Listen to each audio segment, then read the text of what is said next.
It is very clear that all the sides who participate in the conflict are guilty of what happened.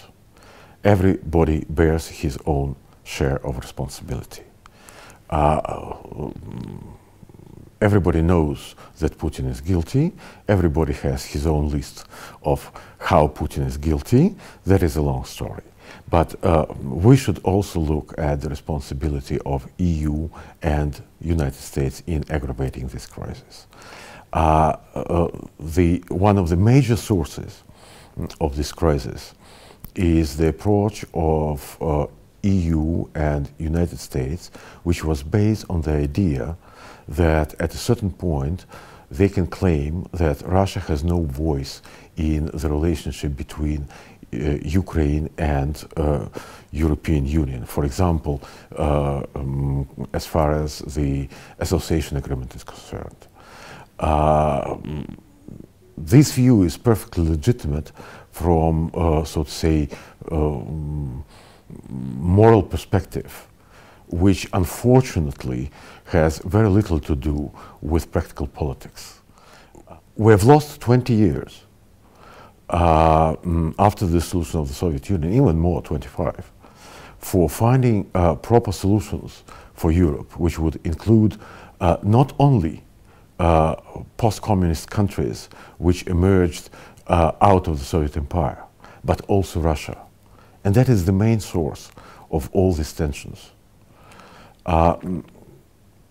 United States particularly looked at Russia as a country which had lost the Cold War, a legitimate perspective, but not legitimate for the Russian leadership.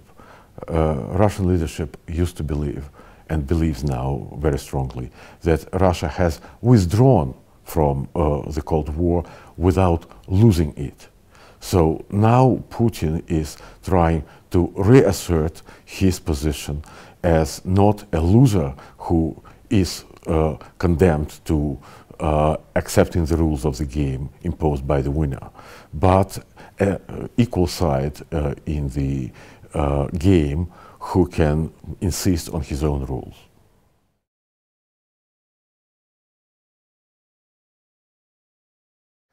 Propaganda was a very important and very detrimental part of the whole story, because both sides were listening only to very specific and very biased sources of information.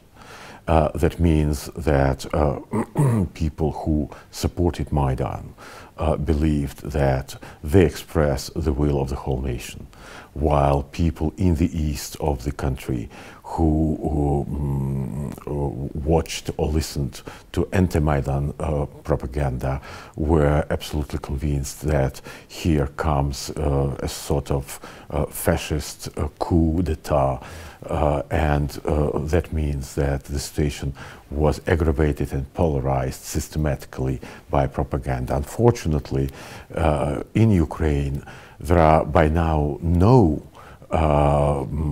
sources of information which we can legitimately call journalism. All people who consider themselves journalists are in fact performing a different sort of profession. They are propagandists.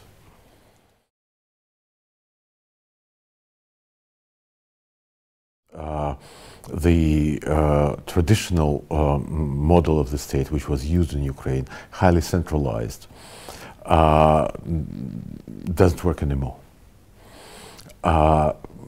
Federalization, which could have been a reasonable solution, is blocked because it is seen as something which Putin proposes just to continue annexing more of Ukrainian territory. Empowering municipalities could have been another solution, but it is a very complex task, a very long process, and the process which requires a lot of resources which are not available in the country. So realistically, the question is, are the big powers who are now trying to negotiate a solution for Ukraine able to sell to Ukraine, to Ukrainian people, to Ukrainian leadership, some sort of agreement about some sort of federalization. If it doesn't work, then the crisis will continue without much improvement.